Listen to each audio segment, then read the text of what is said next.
The Holy Gospel according to St. John. Glory to you, O Lord. Now a certain man was ill, Lazarus of Bethany, the village of Mary and her sister Martha. Mary was the one who anointed the Lord with perfume and wiped his feet with her hair. Her brother Lazarus was ill. So the sisters sent a message to Jesus. Lord, he whom you love is ill. But when Jesus heard it, he said, this illness does not lead to death. Rather, it is for God's glory, so that the Son of God may be glorified through it. Accordingly, though Jesus loved Martha and her sister and Lazarus, after having heard that Lazarus was ill, he stayed 2 days longer in the place where he was. Then after this, he said to the disciples, let us go to Judea again. The disciples said to him, Rabbi, the Jews are just now trying to stone you, and are you going there again? Jesus answered, are there not 12 hours of daylight? Those who walk during the day do not stumble because they see the light of this world. But those who walk at night stumble because the light is not in them. After saying this, he told them, our friend Lazarus has fallen asleep, but I am going there to awaken him. The disciples said to him, Lord, if he has fallen asleep, he will be all right. Jesus, however, had been speaking about his death, but they thought that he was referring merely to sleep. Then Jesus told them plainly, Lazarus is dead. For your sake, I am glad I was not there, so that you may believe. But let us go to him. Thomas, who was called the twin, said to his fellow disciples, let us also go, that we may die with him. When Jesus arrived, he found that Lazarus had already been in the tomb 4 days.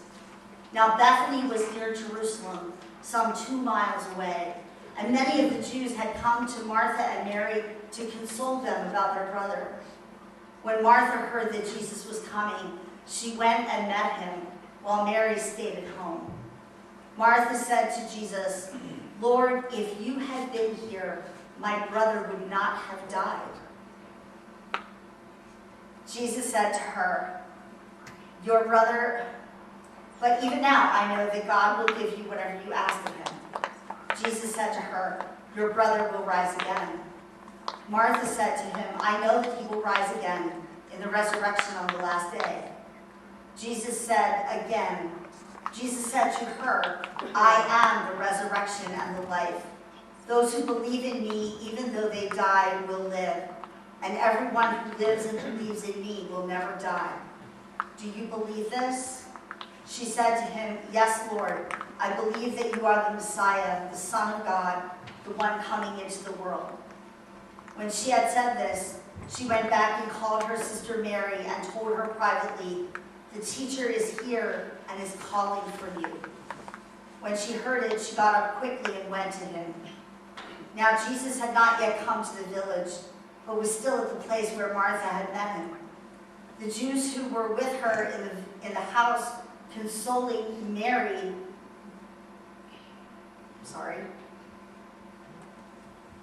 The Jews who were with her in the house consoling her saw Mary get up quickly and go out.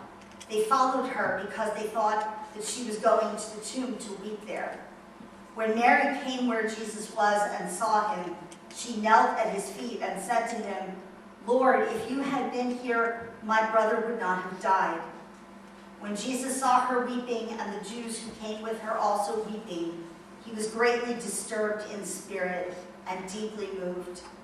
He said, where have you laid him? They said to him, Lord, come and see. Jesus began to weep. So the Jews said, see how he loved him. But some of them said, could not he who opened the eyes of the blind man have kept this man from dying? Then Jesus, again greatly disturbed, came to the tomb. It was a cave, and a stone was lying against it. Jesus said, take away the stone. Martha, the sister of the dead man, said to him, Lord, already there is a stench because he's been dead 4 days. Jesus said to her, Did I not tell you that if you believed, you would see the glory of God? So they took away the stone. And Jesus looked upward and said, Father, I thank you for having heard me. I knew that you always hear me, but I have said this for the sake of the crowd standing here, so that they may believe that you sent me. When he had said this, he cried with a loud voice, Lazarus, come out. The dead man came out, his hands and feet bound with strips of cloth, and his face wrapped in a cloth. Jesus said to them, unbind him and let him go. Many of the Jews, therefore, who had come with Mary and had seen what Jesus did, believed in him. The Gospel of the Lord. Praise to you, Lord. A couple agreed that whoever died first would come back and inform the other about the afterlife. The woman's biggest fear was that there was no heaven. So the husband was first to go, and true to his word, he made contact with her. Mary, Mary, is that you, Fred? Yep, I've come back like we agreed. Well, she said, what's it like? He said, well, when I get up in the morning, I have sex. And then I have breakfast, and then I have it again.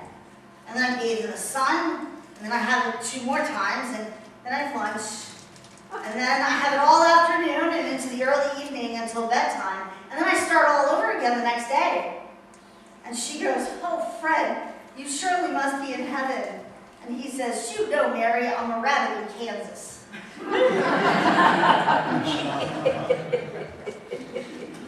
Our scripture readings today are basically brought to you by the theme, things that should stay dead but don't. In Ezekiel, it's a valley of dry bones. In John, it's a man who's been dead and in a tomb for 4 days. This isn't exactly spring flowers and pastel tablecloths, is it? This is graveyard scripture, which makes it perfect for Lent. Because Lent is the season when we stop pretending that everything is fine. Lent is the season when we tell the truth about our grief, about our fear, the truth about places in life that feel dried up, buried, beyond repair. And into those places, God speaks. In Ezekiel, God brings the prophet to a valley full of bones. Not a few bones. The valley is full of bones. And the text says that they are very dry. In other words, this is not a rough week. This is not I need a nap. This is dead, dead. And then God asks Ezekiel, mortal, can these bones live? Now most of us would probably answer, Lord, probably not. Ezekiel, he gives the wisest answer in all of the Bible. Oh Lord, you know.